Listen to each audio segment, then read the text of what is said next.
பள்ளிக்கல்வித்துறை உத்தரவை தொடர்ந்து சென்னை எழும்பூர் பிரசிடென்சி அரசு மகளிர் மேல்நிலைப் பள்ளியில் இருக்கைகள் வடிவில் மாற்றி அமைக்கப்பட்டுள்ளது. விவரங்களை தருகிறார் செய்தியாளர் முனாஃப். வணக்கம், விவரங்களை வழங்கலாம்.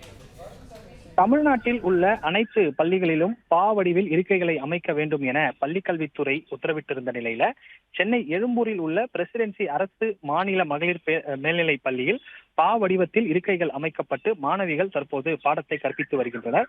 குறிப்பாக தமிழ்நாட்டில் உள்ள அனைத்து பள்ளிகளின் வகுப்பறைகளிலும் வடிவில் இருக்கைகளை அமைக்க வேண்டும் என பள்ளிக்கல்வித்துறை ஒரு உத்தரவானது 2 தினங்களுக்கு முன்பு உத்தரவிட்டிருந்தது. அதன் அடிப்படையில் வடிவில் அமர வைப்பது மாணவர்களின் கற்றாற்றல் திறனை மேம்படுத்தும் என்பதால் புதிய முயற்சியை பள்ளிக்கல்வித்துறை எடுத்திருக்கிறது.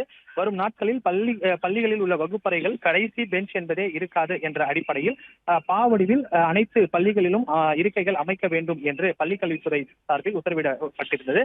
அந்த அடிப்படையில் இன்றைய தினம் திங்கட்கிழமை என்பதால் இன்றைய தினம் பள்ளி வகுப்பறையில் சென்னை எழும்பூரில் உள்ள பிரசிடென்சி அரசு மாநில மகளிர் மேல்நிலைப் பள்ளியில் வடிவத்தில் இருக்கைகள் அமைக்கப்பட்டு மாணவர்கள் பாடங்களை கற்பித்து வருகின்றனர். தமிழ்நாட்டில் உள்ள அனைத்து பள்ளிகளிலும் வடிவில் இருக்கைகள் அமைக்க வேண்டும் என்ற பள்ளிக்கல்வித்துறை உத்தரவின் அடிப்படையில் தற்போது சென்னை எழும்பூரில் உள்ள பிரசிடென்சி அரசு மாநில மகளிர் மேல்நிலைப் பள்ளியில் வடிவத்தில் இருக்கைகள் அமைக்கப்பட்டு மாணவிகள் பாடத்தை கற்பித்து வருகின்றனர். பிளே ஸ்டோர் மற்றும் ஆப் ஸ்டோரில் இருந்து பாலிமர் செயலியை QR கோடு மூலம் பதிவிறக்கம் செய்யுங்கள். செய்திகளை உடனுக்குடன் பெறுங்கள்.